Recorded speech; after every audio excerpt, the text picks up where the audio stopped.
Nếu anh em đang buồn phiền vì nhiều tiền, mệt mỏi với học giỏi, đang chơi game mà nóng máy hay đang tái máy mà dễ hết pin thì Noise Cleaner là một ứng dụng đáng để trải nghiệm. Với ứng dụng này thì giấy yêu sẽ đủ nhanh để phản ứng trước các pha bao cua của Tabata mà không cần nón bảo hiểm. Ứng dụng tích hợp khá nhiều tính năng từ phổ biến đến nâng cao như dọn rác bằng một cú chạm, tăng tốc RAM hay hạ nhiệt CPU để tối ưu hóa quá trình combat.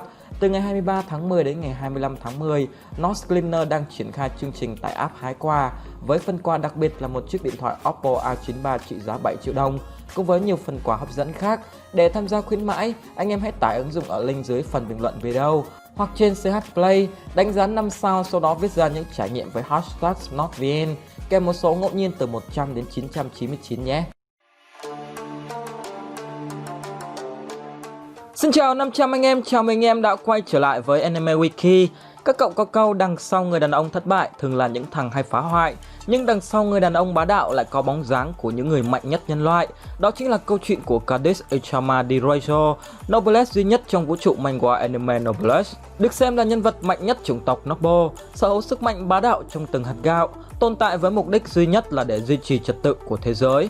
Reijo là hiện thân của thanh kiếm công lý tuyệt đối, nhưng cũng được xem là người cô độc nhất trên thế gian này. Thế nhưng, cuộc sống luôn vận hành theo quy luật bù trừ. Đẹp trai tài giỏi mà không thích con gái thì auto bị thu hút bởi những chàng trai. Trai đẹp thường hay đến với nhau, Reijo cũng thế. Đối tác của anh chính là Frankenstein, nhân vật phụ nhưng lại đóng vai chính trong toàn bộ câu chuyện kể về Reijo. Và ngày hôm nay hãy cùng Anime Wiki tìm hiểu về quá khứ và sức mạnh của trụy đại Frankenstein trong series Noblesse nhé anh em.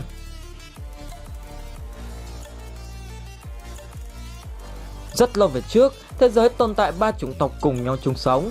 Noble, một chủng tộc cổ đại và mạnh mẽ, sở hữu sức mạnh tuyệt vời, cư trú trên quốc đảo Lucadonia. Người sói nổi tiếng là rất hung dữ và hiếu chiến. Họ cùng với Noble duy trì cân bằng về quyền lực trong nhiều thế kỷ. Từ thời sơ khai, các Noble đã bảo vệ con người trong việc chống lại những kẻ săn mồi và thiên tai. Loài người đã tôn thờ họ như những thánh thần và lưu truyền nhiều thần thoại về chủng tộc mạnh mẽ này. Khác với hai người anh em sinh ra đã ngậm thìa vàng, phải đi lui mới về tới đích, nhân loại bẩm sinh yếu ớt và không có nhiều khả năng chiến đấu. Với tôn chỉ tôi yếu nhưng anh em tôi đông, họ liên tục gia tăng số lượng và ngày càng khao khát có nhiều sức mạnh. Và thuở đó đã có một bộ phận nhân loại thực hiện không đếm xuể các cuộc thí nghiệm với mục đích nâng cao sức mạnh. Trong số tất cả các nhà khoa học thì Frankenstein được xem là người tài năng và nguy hiểm nhất.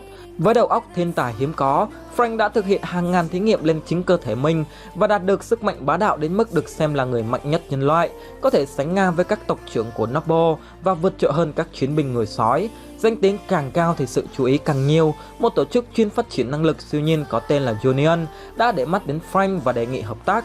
Tuy nhiên, mục đích thật sự của họ là lợi dụng tài năng của anh ta để thực hiện các thí nghiệm phi nhân tính. Trong nhiều năm, Union liên tục đứng sau phát động các cuộc chiến và lan truyền dịch bệnh trong thế giới loài người với mục đích thu thập hàng trăm ngàn linh hồn để tạo ra thứ được gọi là vũ khí linh hồn của nhân loại, Dark Spear. Sau khi Frankenstein biết về sự tàn ác của tổ chức, anh ta đã đánh cắp ngọn giáo và lẩn trốn, vượt qua hàng trăm vụ truy đuổi từ Union cũng như bị đẻ mắt bởi các Noble. Frank từ thiên tài khoa học nhanh chóng trở thành thiên tài lẩn trốn, núp lùm chờ đợi thời cơ. Với phương châm nơi nguy hiểm nhất là nơi an toàn nhất, anh ta quyết định lẩn trốn đến Lucadonia, xứ sở của các Noble để vượt qua lời nguyền thắng bại tại màu tóc. Tại đây, trái tim của Frank mách bảo, ý nhầm lý trí của anh dẫn lối vô tình chạy đến một lâu đài bí ẩn, đó là nơi ở của Reijo. Và cuộc gặp gỡ định mệnh trong đêm đen ấy đã gắn kết hai con người cô đơn lại với nhau. Đối với Reijo, vừa xấu vừa tàn ác thì anh không thể chấp nhận, nhưng vừa đẹp trai vừa hiền lành thì Frank là lựa chọn lý tưởng. Reijo bổ nhiệm Frank làm quản gia, che chở và bảo vệ anh trước sức ép từ các Noble. Thế lực luôn để mắt và coi anh chàng là hiểm họa cần phải tiêu diệt. Cũng từ đó Frankenstein, kẻ nguy hiểm nhất nhân loại, người được cho là đã bán linh hồn cho quỷ dữ để đổi lấy sức mạnh và sự bất tử, đã biến mất hoàn toàn trong thế giới con người. Nhiều năm sau, Reijo trải qua trận chiến ác liệt với thủ lĩnh người sói Muzaka và rơi vào giấc ngủ suốt 820 năm. Trong suốt thời gian đó, Frank vẫn liên tục tìm kiếm và thành lập trường trung học Chiran với mục đích khi chủ nhân quay về sẽ theo học ở đây và được trải nghiệm cuộc sống với con người. Cuộc hành trình của họ sau đó như thế nào thì anh em biết rồi đấy. Là một nhà khoa học, quản gia kiêm một chiến binh tử thân, ở Frank tồn tại hai tính cách cực kỳ đối lập, thảo mai và trung thành hết mực với chủ nhân, nhưng sẵn sàng lên gân hết sức với kẻ thù. Có một thứ tiền không thể mua được, đó là sự nghèo khó, nhưng có một thứ dù rất nghèo khó nhưng vẫn không thể lay động được, đó là lòng trung thành của Frank dành cho Reijo. Đối với anh ta, Reijo không chỉ là vợ, ý lộn không chỉ là chủ nhân mà còn là lý tưởng sống duy nhất của cuộc đời. Vì người đó, anh chàng tóc vàng sẵn sàng vào sinh ra tử, bất chấp tất cả cho dù có hy sinh tính mạng. Lòng trung thành của Frank dành cho Rachel lớn đến mức trong suốt gần 2.000 năm gắn bó, anh chưa một lần phản bội hay bất mãn vì chủ nhân đẹp trai và ngầu lòi hơn mình. Khi Ryan biến mất, Frank cũng không ngừng rong ruổi khắp nơi trên thế giới để tìm kiếm suốt 820 năm. Trong ánh mắt của thế giới, Noblesse là tồn tại của sự hoàn hảo tối thượng mà không một ai đủ tư cách dù chỉ là ngước nhìn. Nhưng với Frank, anh thấu hiểu và biết được vị Noblesse kia thực sự rất cô đơn và thiệt thòi, đến mức không thể có một cuộc sống bình thường. Vâng, cô đơn đến mức sống hàng ngàn năm mà vẫn đi lạc đường khi đi chơi về là anh em đủ hiểu rồi đấy. Ở một diễn biến khác, Frank cũng là một người tốt, anh ta đặc biệt quan tâm đến bạn bè và đại bộ phận con người. Sự quan tâm ấy lớn đến mức anh trở thành một nhà khoa học vĩ đại chỉ bằng cách tự xử các thí nghiệm lên chính bản thân mình, bởi không thể tàn nhẫn làm điều đó trên bất kỳ ai khác, và cũng từng vào sinh ra tử để cứu những người bạn trước móng vuốt của kẻ thù. Tuy nhiên, với những ai từng đối đầu với hiệu trưởng thì hắn đều rút ra một chân lý: giang hồ đẫm máu anh không sợ, chỉ sợ đừng về thấy bóng Frank. Cảm nhận duy nhất của họ đó là một con quái vật thực sự, kẻ cực kỳ mưu lược, nguy hiểm và liều lĩnh trên chiến trường. Bất cứ khi nào Frankenstein trở nên nghiêm túc bằng cách sử dụng toàn bộ sức mạnh, thì cả đối thủ lẫn Rachel đều cảm thấy hoang mang tột độ. Hổ báo vì cao giáo, trải qua trận chiến càng lâu, Frank càng trở nên điên cuồng và khát máu. Chính Ryan cũng ngậm ngùi khi chứng kiến những pha lột xác ấy, để rồi quyết định phong ấn sức mạnh của thằng đệ và chỉ cho phép sử dụng nó trong những trường hợp cần thiết. Tuy nhiên, phong ấn của Ryan dường như chỉ là một biện pháp nhằm khiến Frank thận trọng hơn khi dùng sức mạnh, khi mà ở thời điểm hiện tại, anh chàng vẫn có thể thoải con gà mái bung lụa trên chiến trường, nhưng vì sự kính trọng dành cho Ryan nên tóc vàng hoe vẫn giả bộ là bị phong ấn mà thôi.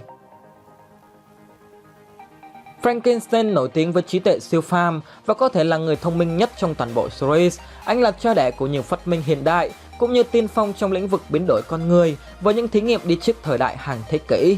Trong suốt cuộc đời của mình, Frankenstein đã thu được vô số thông tin về thế giới, biết tuôn tuột về kiến thức khoa học xã hội, những công nghệ mới nhất hay những bí ẩn được Union và Noble chôn giấu. Tài năng của Frank lớn đến mức những ghi chép trong quá trình nghiên cứu của anh ta đã trở thành nền móng của Union, và cho đến nay, tất cả những người biến đổi từ tổ chức này đều được thực hiện từ thông tin trong các ghi chú và nhật ký của Frankenstein. Là nhà khoa học lỗi lạc đeo mắt kiếng cao bàn phím, nhưng Frank cũng là một chiến binh tôn thờ triết lý một điều nhịn là 9 điều nhục, luôn sẵn sàng khô máu với tất cả kẻ thù. Xuất thân là con người, chủng tộc được cho là yếu kém nhất trên thế giới, nhưng sức mạnh của Frank đã vượt qua sự hiểu biết của tất cả giống loài. Từng được chúa tể Noble tiền nhiệm công nhận thực lực, có thể nói Frankenstein rất mạnh. Anh ta mạnh đến mức từng chiến đấu ngang ngửa với các tộc trưởng Noble tiền nhiệm và mạnh hơn thế hệ tộc trưởng Noble hiện tại. Gesute từng cho rằng anh ta có thể đối phó cùng một lúc với hai thủ lĩnh Noble một cách vô cùng sòng phẳng.